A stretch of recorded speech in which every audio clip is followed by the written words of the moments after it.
Good afternoon, viewers and listeners to the Voice of the People's program. Today being 16th of June 2018, today is a very important day for all Guyanese, is and more Martyrs Day. And so you would have seen Mr. C.N. Sharma, myself, reacting and dealing with matters with sugar workers. C.N. Sharma being harassed when he came to the defense and wanted to be the voice of the sugar workers at Wales. And you saw under the previous government, the PPC government, how the sugar workers was treated. And Mr. C.N. Sharma, who is not a sugar worker, but as I said, a representative of the people, to give them a voice, he was charged, locked up, harassed, and even beaten. And so these are some of the situations that we had faced then under the PPC administration. And today, you would notice, or whenever there's the more Martyrs commemoration, front of the celebrations or the remembrance of these 5 Guyanese that fought for their demands is the PPP and the representative. More so recently, they decided to make their dedication to the Enmo Martyrs as usual since in opposition before the actual day, and they take the opportunity to use this special day, the Enmo Martyrs Day, to promote their agenda. So I believe as a Guyanese, and I believe you should also support such indecency.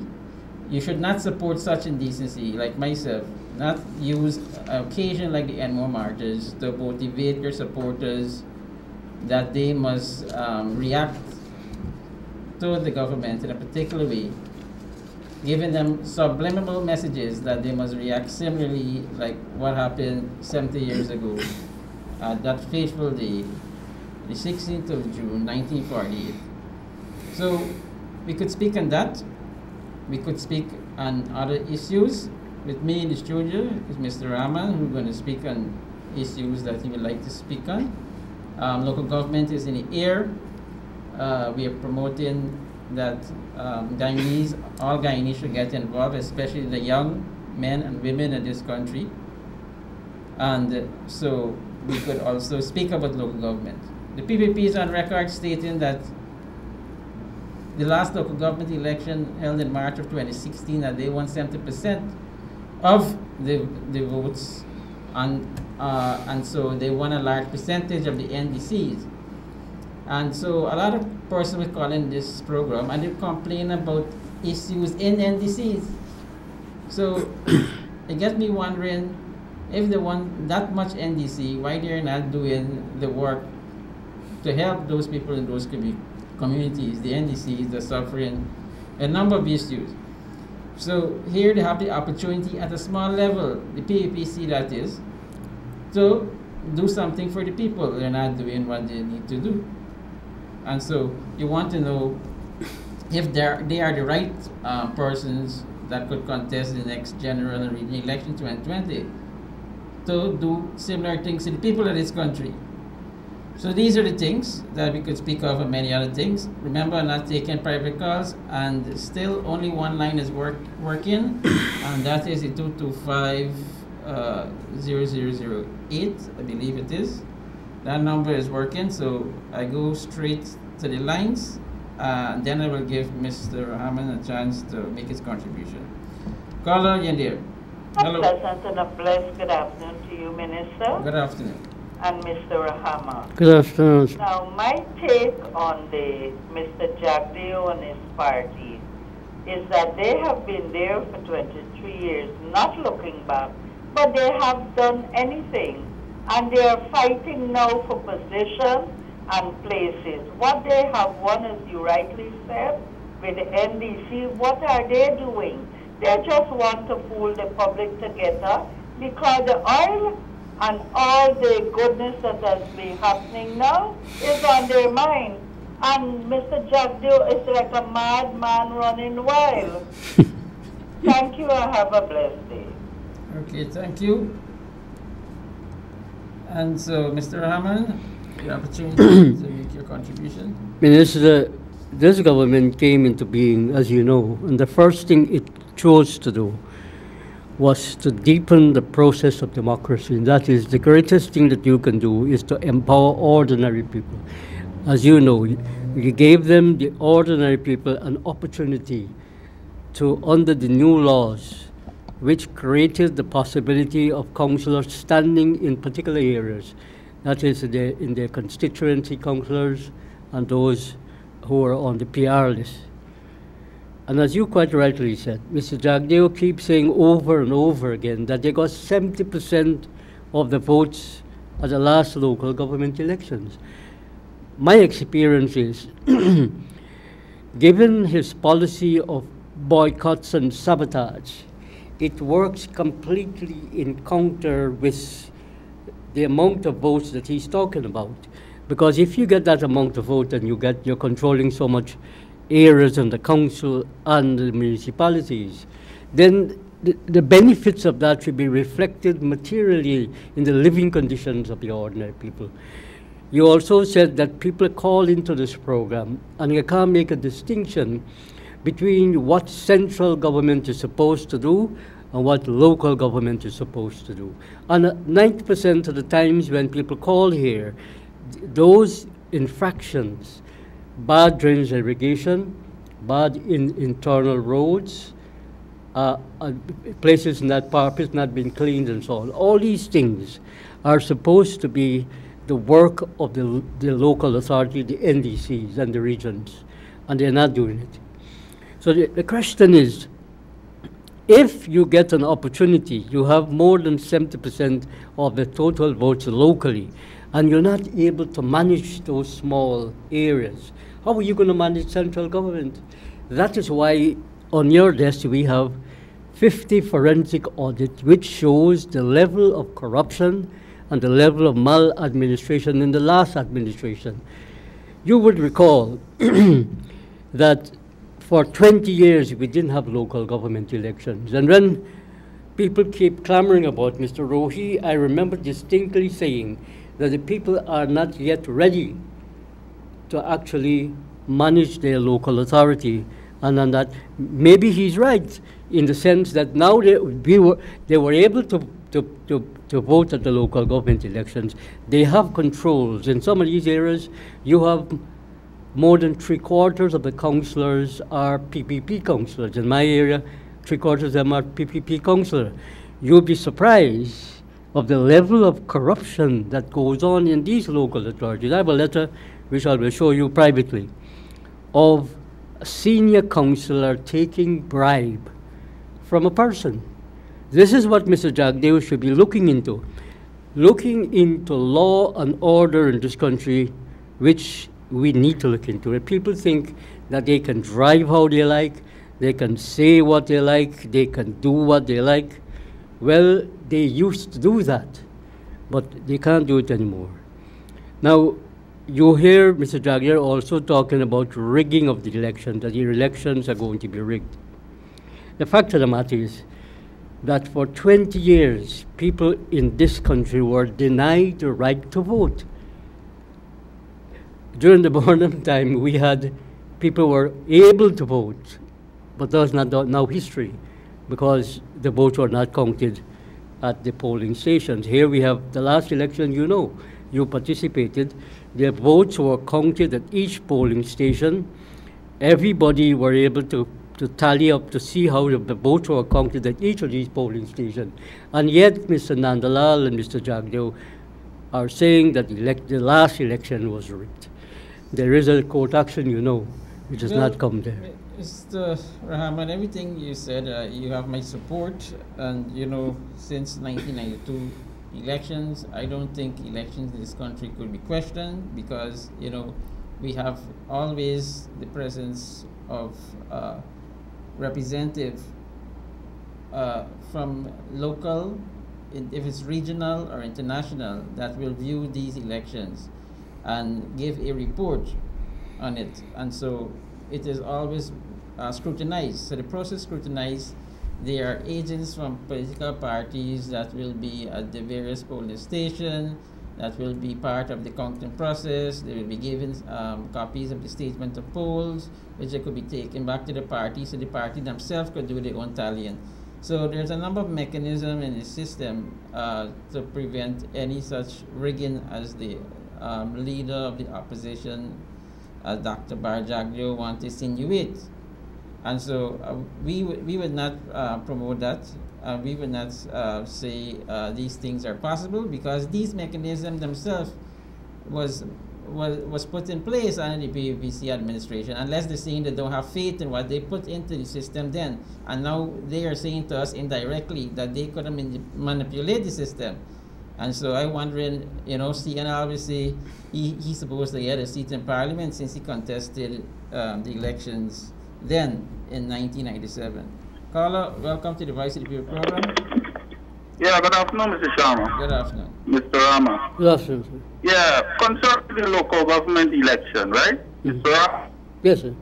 The local people, right, have the chance to vote and elect their representative for the local government election. But if you look at the NDCs and so on, all those persons that elected, right? This local government election went down political lines. You check it. The ordinary people who could have made a difference, right, hadn't got a chance.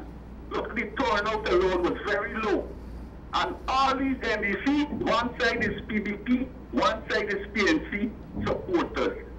Did not get the ordinary people who could look after the community and so on. So don't let me run away from that. This local thing is like a sham. Is politics again in there. So we ain't getting nowhere with them. You check on them. All of them is share corruption moves, one side, this side, and so on. Now, Mr. Sharma, last week you promised to find out about the roads in Parfait Army. I haven't heard you said anything about that up to now. Right? I would also like to talk about the main access road, Parfait Army. That road is in a deplorable state. No lights, no nothing. Same thing with the Kadar Road, right? No lights. When you come into Parfait Army, no lights. And the main access road is in a deplorable state. I listened to the public infrastructure minister talking about a whole set of lights to come, put this thing everywhere. Nobody talking about Parfait access road. And there's a main road. Please, give me a for me, man. Thank you.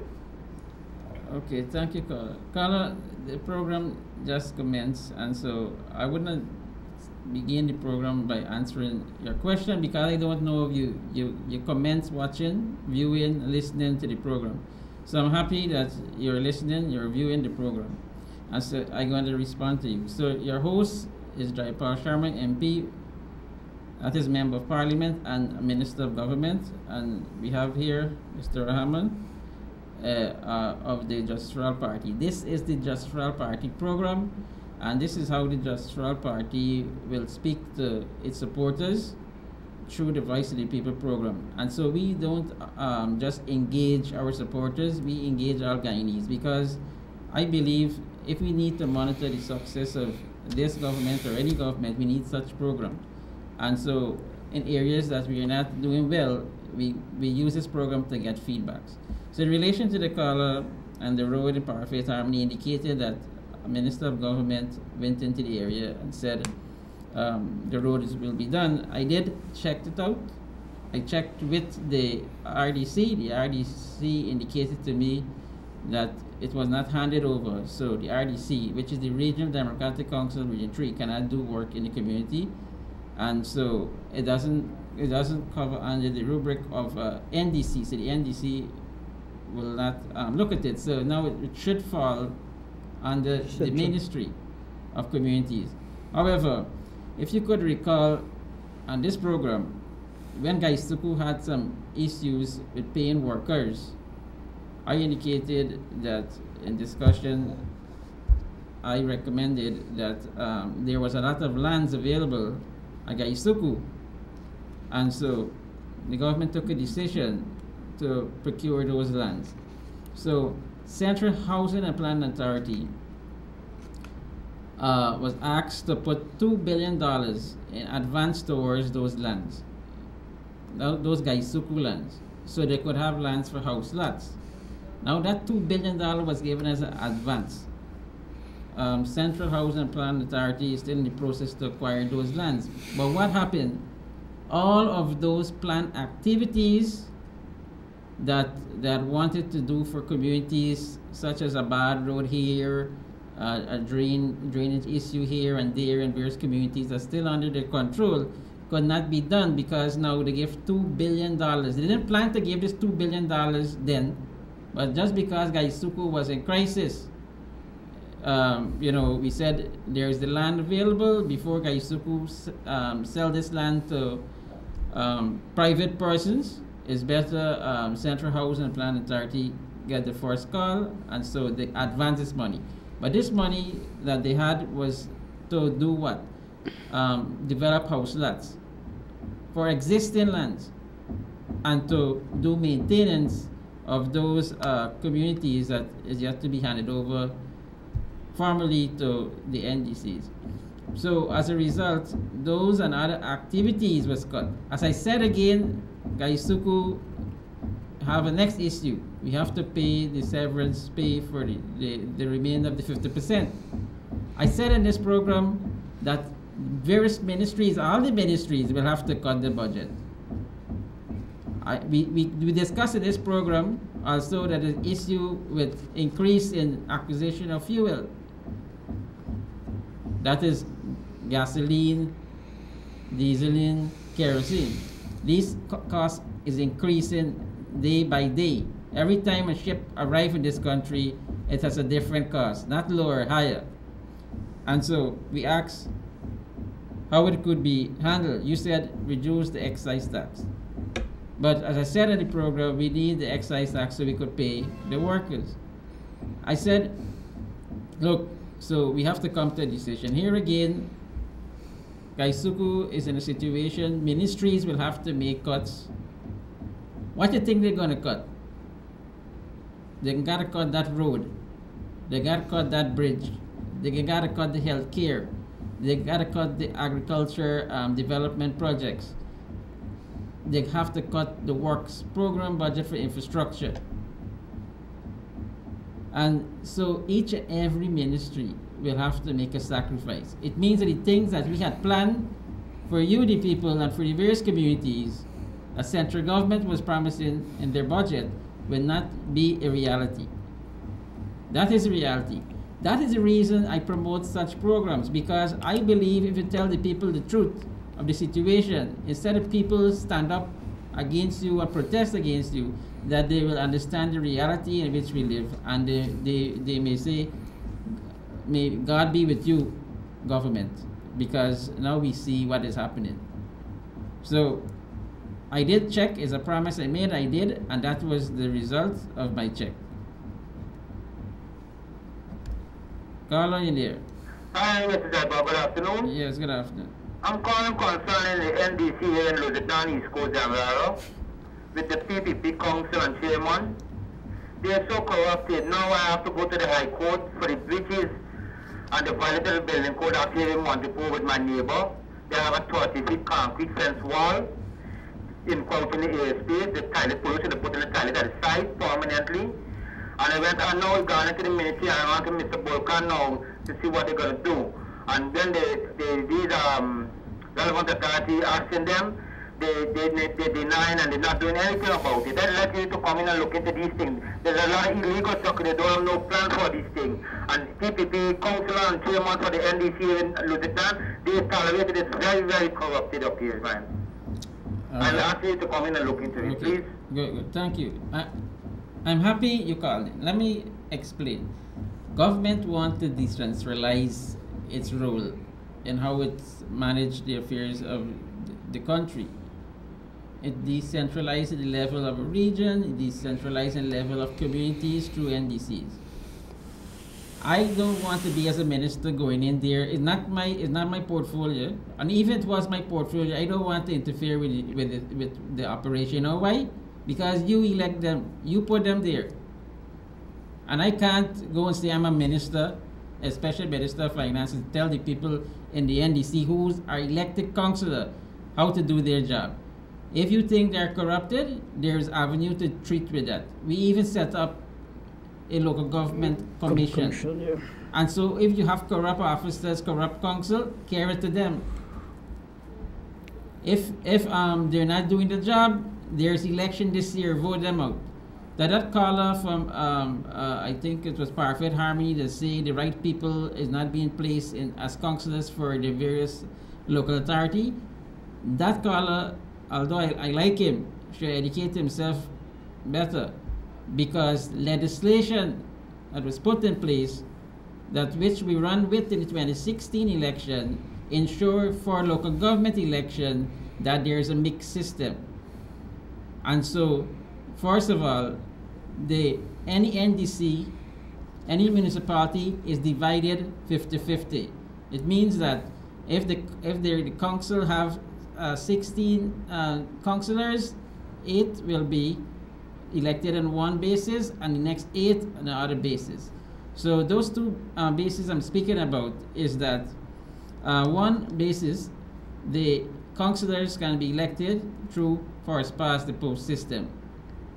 And the next base is that they could be elected through proportional representation system. Now, first past the post system ensure that political parties should not get that much involved. So an individual, it could be Mr. Rahman, it could be you who are watching, if you are popular in that community, if people have confidence in you because of your integrity and your honesty, that you could put your name up and you could be a candidate for that area of that NDC that you belongs. So you don't have to be from the Justral Party, you don't have to be from the PNC, you don't have to be from the AFC or from the PUPC. You could be an individual who don't like politics but want to see your community develop. So you can't say the councillors are basically political parties, because this piece of legislation allows you, the ordinary people who don't want to be linked to any political party, to be involved. It doesn't, however, prevent a political party from putting up an individual. And so that is the first past the post. Now we have the proportional representation side of the election, which parties and groups could participate. Now here again, you have political parties could participate, but then you have groups. The groups doesn't have to be linked to a political party. You form yourself into a group and contest the election. So I don't see, if you, the people, really concerned about your community and want to make improvement, I think basically you could wipe out any political party from holding any position in any NDC or any municipality, because you should be honest enough to say you're not linked to a political party, knowingly so, and contest the election. So you could win all of the first past the post seat. You could win all of the proportional representation seats by being what? A group. Okay? So the power is in your hands. Now the Constitution itself speaks about inclusivity. And so Article 13 speaks about inclusiveness. And people shall be part of the decision-making processes of the community that they're living in. That is what Article 13 spoke about. And it said this is what is the government or the state policy to increase the participation of people in decision-making that affect who? The people and the community. So local government that the PVP withheld from us for 23 years and was brought back by the AFC government by the vision of the president himself, His Excellency David Arthur Granger, that he ensured that there's a return to local democracy in fulfillment of Article, I will say, he didn't say that, I'm saying this, that's the fulfillment of Article 13 of the Constitution. Mr. Rahman? One of the problems we have, Minister, and I think we corrected it. Minister Bulkan, I had a discussion with him 2 years ago. Because Okay, I don't want to lose my callers. No. So just take the caller. Welcome, your Device Appeal program. Hello, good afternoon, Mr. Sharma. Yes, good afternoon. yes, Just one thing I want to mention. I'm living at Numprel on the East Coast when the embankment. There was no light for years now between Numprel and Boston. And people are through garbage every night, every day, right there. Please lower the volume of your television or radio, or stay away from those television or radio. Okay, go ahead. Okay, that is my problem. Okay, so you need light in your community. Yeah. And where is that again? Numprel to Boston. Pearl to Buxton. Very bad. Okay. Good, thank you. Okay, good. Yes, so again, back to reality. You know, it's easy to say, I want this, I want that, and so on. I could say it, and my children could say it, my wife could say it, but the reality is, can we afford it? And so, how can a government afford it? A government don't work and generate money. It collects money and redistributes it. It collects money from you, the people, in the form of taxation. Personal income tax, importation income tax, consumption income tax like VAT, and they collect this money and then they redistribute it in services to the people of the country. So a next other way in which you could generate income is that we have what? We have local businesses, local manufacturing that produce and things like that. Industry. We could utilize our natural resources, which we are doing presently with the forestry and the mining sector. We have industries like Isuku and local manufacturers, and now we have oil and gas. And so it's from those means of generating revenue and few grants and borrowing from international financial institutions that the government operates. So if the government is not providing what you need, is because the government doesn't have the requisite resources, and that is financial resources. It could mean technical resources, human resources also. You could have all the money, but you don't have the people to execute the work. And so these are the difficulties.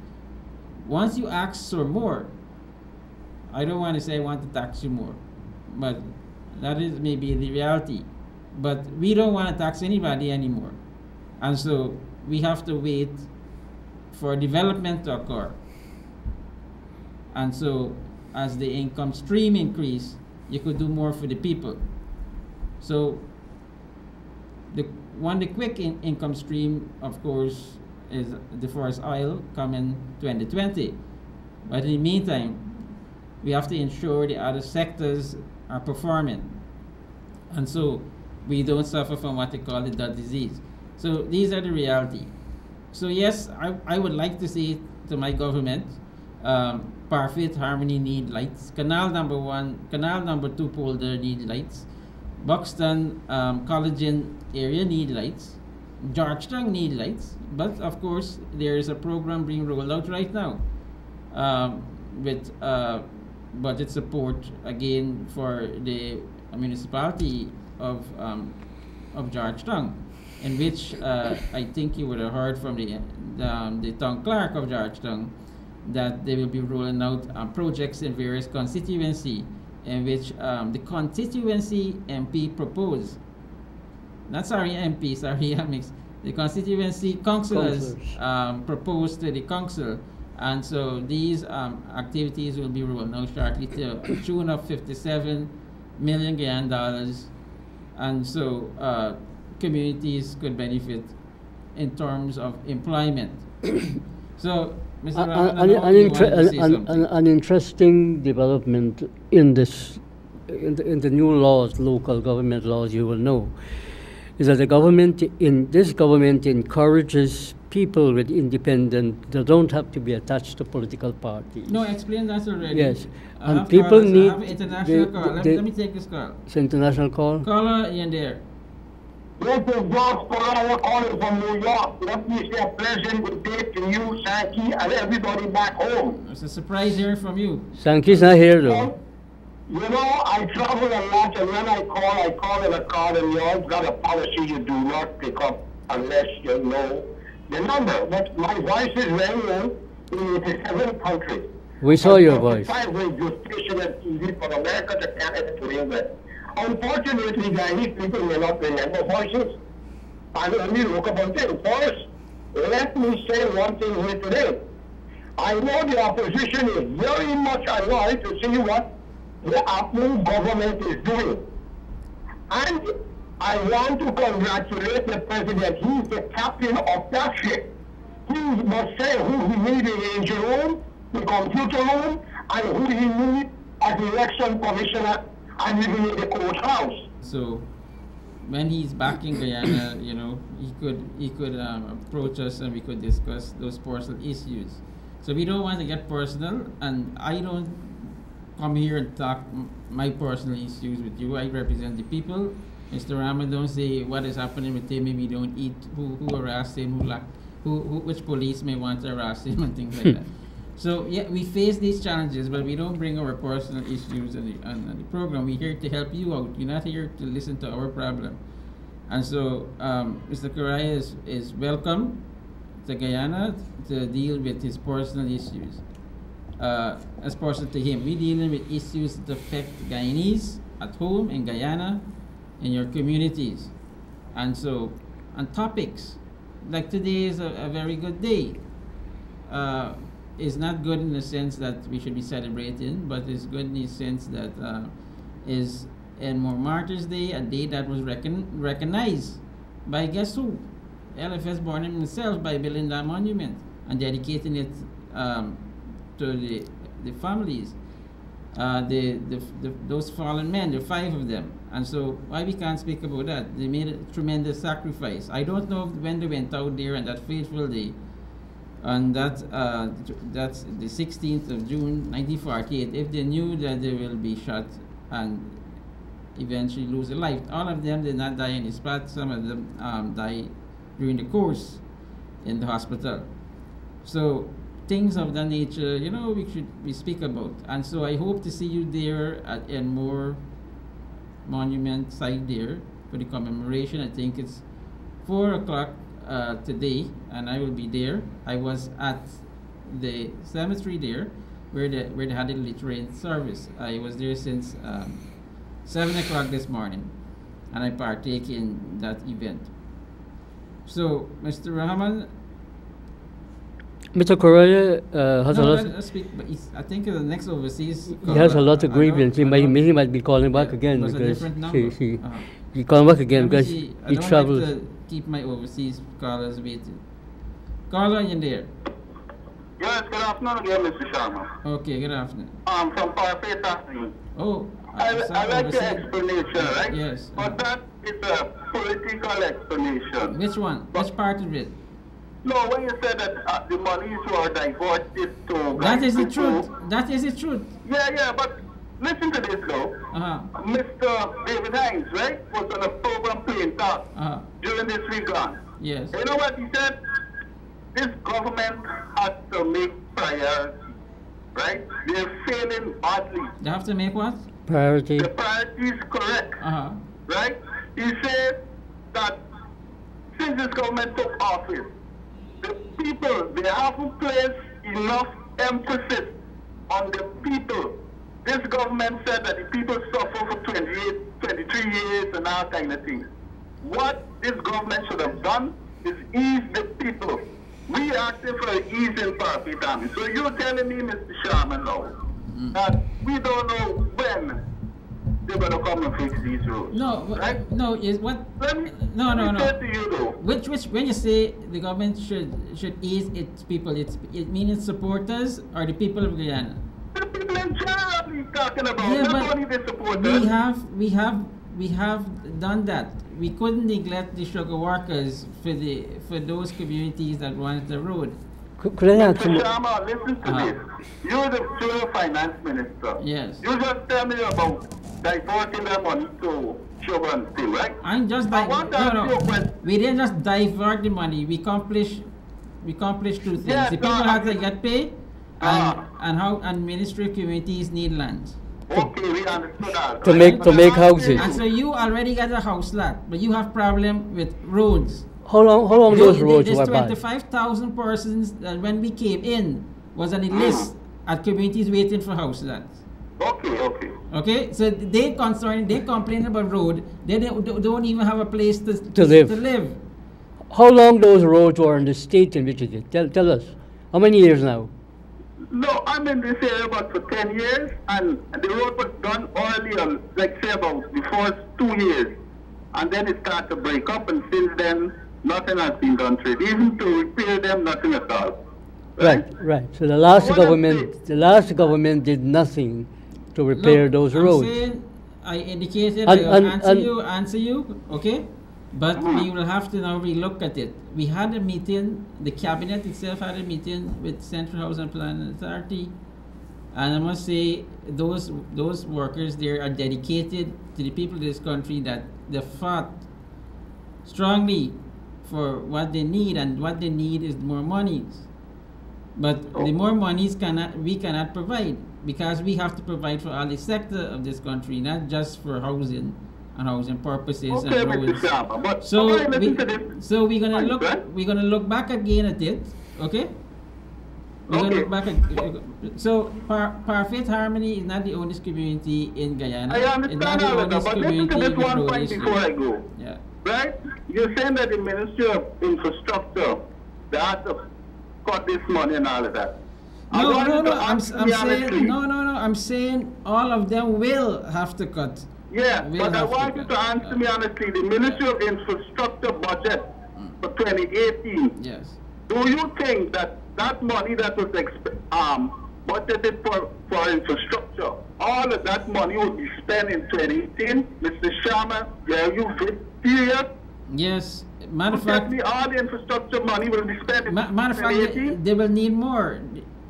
Okay. My History- So all the projects that Ministry of Infrastructure are budgeted for, they're going to complete all in 2018, Mr. Sharma? All right, I'm gonna speak. Oh. I'm gonna speak. I'm gonna speak. Mr. I'm gonna speak Sharma, in it. don't do that to me, man. No, Thank you. no. I'm not doing anything to you.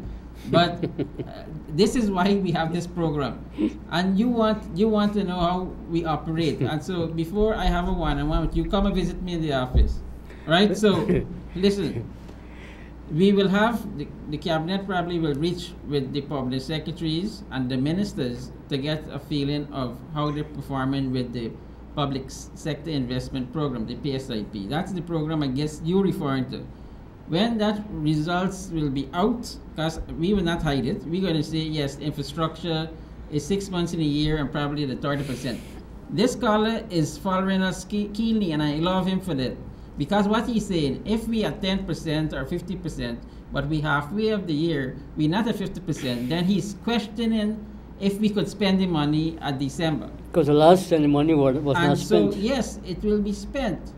But guess what's going to happen?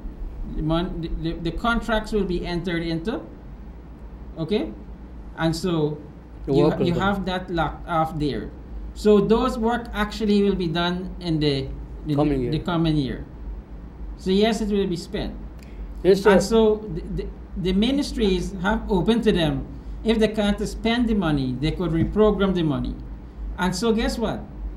So they enter into contracts, they give the person the mobilization, the contract will roll over to 2019, and they enter into new contracts which they never budgeted for, using the balance of those monies. My personal experience with the whole thing that you're referring to is that at the end of it they come asking for more money, because what they would do is a lot of small projects, and those small projects will be completed within the end of the year, and so bam, you have it there. So what I'm saying is a possibility your road may be one of those projects, and it's completed. We didn't program for it, but it's done. And so the money is expended. So I hope you understand, but I'm happy that you're paying a keen interest, but I also not too happy that you believe I'm being political. I'm being honest to you and to tell you how the mechanics work, and so how we deal with these things in reality. Caller, you there? Hello? Hello? Yes. Good afternoon, Mr. Sharma. Good afternoon. And Mr. Yeah, good afternoon, sir. Calling concerning the ATC. NDC. Yeah. Which one of them? That's Parica. Oh, the Parico one. Big Yeah. plus Parica now. Yeah, yeah. The road that they got blocking up with some people selling all over the place. Drain blocking, building in a fall, the water can't run out. And we ain't getting a proper drainage. Nothing. They got a big market in the hydroni. So they could put it people to sell every day. They only one thing a week market there. So we ain't know what you can do for that. Could I talk? Yes, yes. Now, he made a very important point. The NDC was taken unilaterally away from the Hydroni Good Hope NDC, where I live, and it was taken away by the RDC. The minister wrote a letter to the REO to hand over back the NDC, to the market area, to the NDC, and up and out has not yet been done. That is one of the problems we have in this local government, Jagdeo's control and his policy of boycott and sabotage. Because he's plainly told them, the people there, not to move from outside on the road and go into the market. Millions of dollars were spent on that Hydroni market, but I mean, no one can give account. And it's one of the things that you need to look into. Because what the gentleman is saying, he's right. There is no order there, no order and control over the NDCs. And Mr. Jagdeo, instead of advising the elected councillors to act, because they have a fiduciary responsibility to the people who elect them. And one of the things we need to be able to do, or the residents need to be able to do, is to make these elected councils accountable. And when they are not accountable, Minister, then they should be removed from their position. We need to probably amend the Constitution to allow the residents to make their councillors accountable. Like this gentleman that just called, he's clearly frustrated and fed up. He doesn't know who to complain to. He can't go to the council meetings and make a complaint at the council because they don't. Because they look. No. They have learned over the period to be a power upon themselves. Okay. All right. So we need to take. It's a slow process because the local government commission has just been set up. It is not functional in the way in which people can make a complaint. Carla, you in there? So in the meanwhile, we have to take their complaint. Yes. Good afternoon. Yeah, like, you know, why you really government getting something this school voucher, why you put something more, because the $2,000 is very small. The what? School vouchers. Uh-huh. Why you don't put something more in it? Put something more in it. Yeah, because it's very small, especially for single parents and all of that. Okay. All right. I'm glad you could look into it. Okay, good. Thank you. Yes, school voucher increase. So this is some of the things that we will be confronted with in the 2019 budget. So we're going to look at it. What we could increase it to, I cannot say. Is that my call? Is what we could afford. So anything that we will be given is what we could afford because we have to distribute the money to the many sectors. And so I'm going to make a personal mental note with that, and when we reach to that at the budget discussions, I will personally look at it. Carla, you're there. Hello, good afternoon, gentlemen. Good afternoon. This is a program I agree with some of your comments and I disagree with some. Okay. Well, that is good. That is nature. No, that is good because I would like to deal with the ones that you disagree with. I don't want you to agree with me. I want to convince you. Yeah. Yes, because it means you don't have an understanding, and it's my job to educate you. Yeah, I understand. Yes, firstly, I will say, I'm living on the west side, and when the minister may be driving around, they see how the people, some of them are sporting, drinking, playing loud music, and they feel that everything is good on the west side.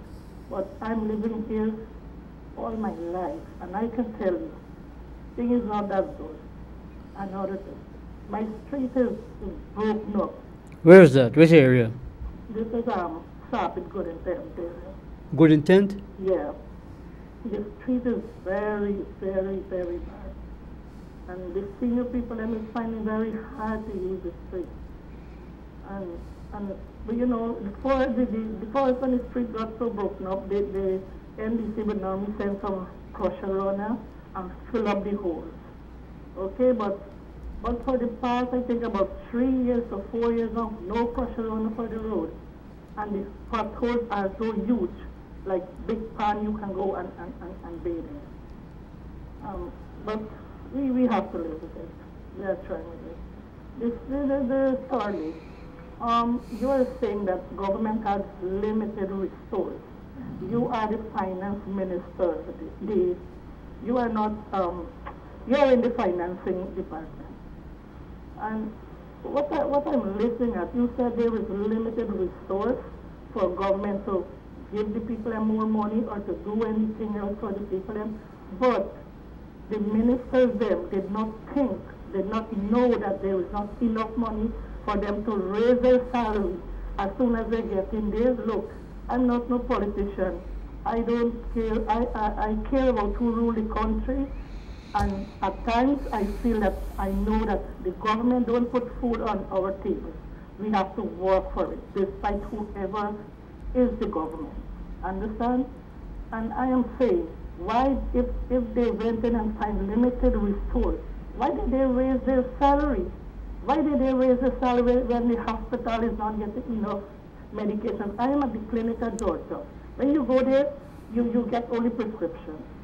I tell my child I'm not going there. I will show the a pharmacy where I'm living a prescription and tell them to refill my prescription for me. Because I have to spend money. I'm 60 years. I'm not getting a pension anyway. My husband passed away. Well, I find all this money to go to Georgia every month and not receiving medication. You see, I don't understand, you know. I want to believe that this government will do something for us, but 3 years, it is already 3 years. What are they doing? What are they doing for us? Can you give an explanation for that? Okay, well, I don't know. Well, in relation to the increase in salary, look, I spoke ad nauseum on it already. I don't want to repeat myself. And what I'm going to say that, look, a decision was taken and they increased the salary, right? So they increased the salary. There's no other increase since then. All of the other increases that went to the public servants and across the board, and the minimum wage increase, nothing went to no minister. Okay? So I could say this. Whatever salary the former government was receiving, ministers, the former government minister was receiving, it was subsidized, which you don't know. For me, I'm going to tell you, I have my personal vehicle and I purchase my fuel at Guyana gas station. If Guyana pump attendants or the station is listening, they're going to say, as a minister, I will go and pay for my gas. I don't go with a charge order and take free gas. I go and pay for my gas and give them my money. And they ask me if they need a receipt. I say, no receipt. If it's charged, no charge. Good. I could say I never purchase a meal in the ministry for myself. Never. I use my own money. Maybe other ministers do differently. I'm speaking about myself. Okay? So I never abuse the system. If I go out of town, probably I will return back and my driver will submit a bill for himself and he probably buy a snack for me for $500. That is the bill you're going to see in there. So this is how I operate. Yes, I receive an increase. I didn't ask for it, but receive it. And so what I did with the increase, person will come on a daily basis, and I don't want to come, please. Because right now, I loan funds, I probably don't have any. But people come and they say they come with issues, they want the money here, they want the money there. It's not the ministry money, it's my money. And so, I'm a finance minister, I can't balance my budget when the month comes. Because so many people is calling my money, my salary. I give it away freely. And so they keep coming. So please don't come For money. for money, right? Come for other issues. But they will come and I can't stop them. And so when I know I can't afford it, I said, look, I asked my secretary if there's anything about money, please tell them before they come to me. Because I'm like that. If you come to me, I gotta give you. If my last dollar in my pocket, I go. But she's referring to the earlier increase, So I'm the telling first you, increase, it not was current. subsidized. Not okay? current increase. It was subsidized. So the PAP minister subsidized. I could say in the Ministry of Finance, guess what? There were same two ministers, a senior minister and a minister within the ministry. I could tell you the minister within the ministry had like about 4 vehicles assigned to him. He had a personal vehicle. I have my personal vehicle, but he had a personal vehicle of the ministry assigned to him, plus 2 others for his family. You mean the former All minister? of them taking fuel from Guyana. You mean former Free minister? gas. Former minister. Former minister. I'm speaking about the minister that I took over from is not from this government. I was the only minister from this government there. So as again, I don't want to call name, but when I looked at it, how much vehicle this man had assigned to him? How much vehicle this woman had assigned to her? Because there was other ministers. And these are ministers within the ministry, who's not a senior minister. If they had that amount of vehicle assigned to them, assign a vehicle to the wife, the children, I don't know whoever they assigned a vehicle to, all taking gas and Guyana, you could imagine the bill. I purchased gas in my vehicle from my pocket, my salary. My wife want gas, I purchase. My children want gas when they're here, I purchase the gas. If they need to go anyway, they're not going with any funds from the Ministry of Finance. I could guarantee you that. It wasn't that in the PPP. A phone bill for one minister was $1 million. Okay, so what I'm saying to you, they portray this innocence, but they were subsidizing other area. I ain't speaking about the corrupt practice that they will get money on the table. Okay, so this administration say, look, we have to revamp the system. I didn't want to talk about this again. We have to revamp it. We're going to look at a structured scale.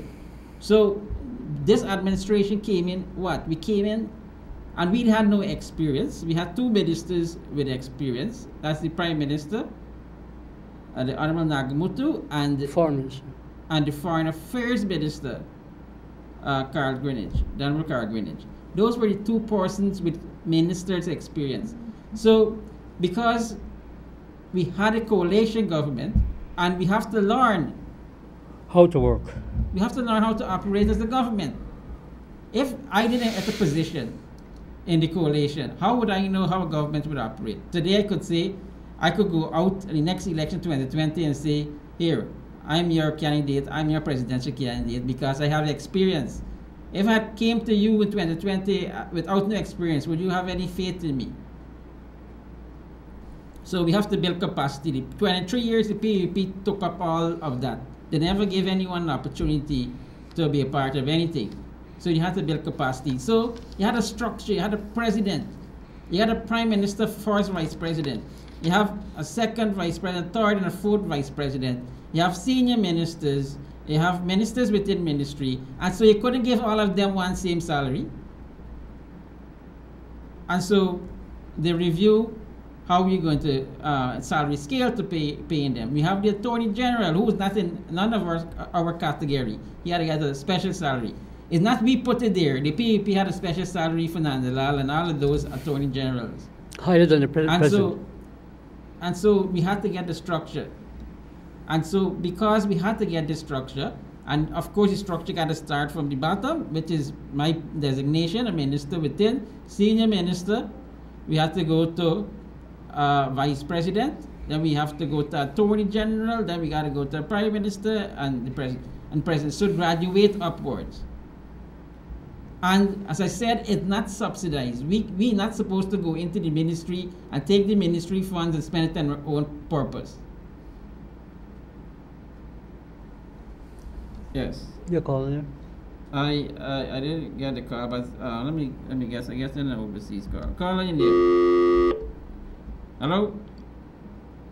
Hello. Yes. I think what this lady called this, I think she was referring to the first No, rise. she was But referring she to is the- mixing up. She was referring. I understand her Yeah. issue, and I'm gonna go farther. But this If you is, take all the increases that was given to ministers, okay, you're referring that if you had used that money for other purposes, people are gonna be happier. It's not that much money well, from it's the difference of your salary, because look, if we take it and we put it into what road, what amount of roads you gonna get with it? If we were operating in the previous administration and taking out subsidizing our salary, which you don't know about, you would be happier because you know the truth. So this administration gave you the truth and So- say this is what the reality is. so basically, you're saying that the ministers are not subsidizing themselves. That No, they're supposed to. I just they explain paid, how I operate. just like yourself. They pay the salary, a flat salary, and whatever other expenses, traveling or meals and so on, they pay that. On the other hand, the PPP was subsidizing heavily when their salary was low. So you couldn't, you I don't don't know. have to say, you had. No, but you we had- need to you had- explain you had- that. You had examples when we were in opposition. We need to explain that to the people. Medical expense for ministers. A minister spending over $2,000 to fix their teeth. And then Comrade Ramlatan, an opposition MP, said he called her alien mouth because that was a cost for the alien vehicle. And he said this minister just went and put this new porcelain teeth in her mouth. And so that is subsidized. If I go into the dentist, I gotta pay the money. Okay? So that is just one example.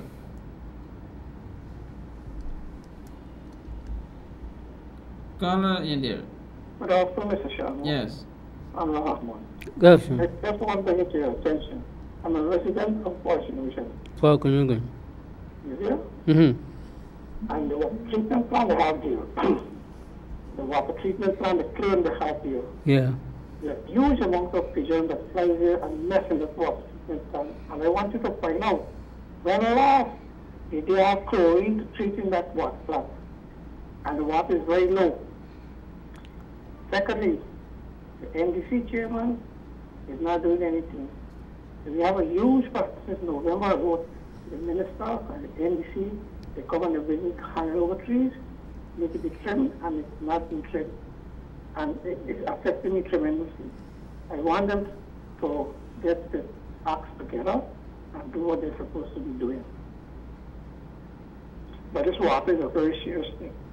A lot of pigeons are messing inside the water treatment plant, and we are getting low water pressure. Sometimes we don't get water. And final when last, the treatment plant had chlorine. Which location? Bagunugan, I'm right here. Bagunugan. You know, I'm another man. Mm-hmm. Yeah, I know. Gas station. Yeah, I know. Mm. Take Okay. it out free. And We'll, still going on. we'll check it out. We'll check Okay, it so we're gonna contact the out. CEO So of it's, GWI. so it's pigeon and what else? Caller in there. Oh, low pressure. Hello? Good afternoon, Mr. Sharma. Yes, good I'm afternoon. Mr. Rahama. Good afternoon. I got a problem. And a Yeah. big one too. Yeah. I wasn't living in a house for over a year and change. They came and cut off the water just for $20,000. Where's that? Take away West Lineville. Russia. Take away the line, everything. And I know the neighbor owned 200 and something $1,000. I know they carry where she line. When I go in at the place, the cut off the water, should teeth and water. I tell this lady everything. Since I entered this building at GWI or something, and I go to this, to collect the bill, a lady came out to me.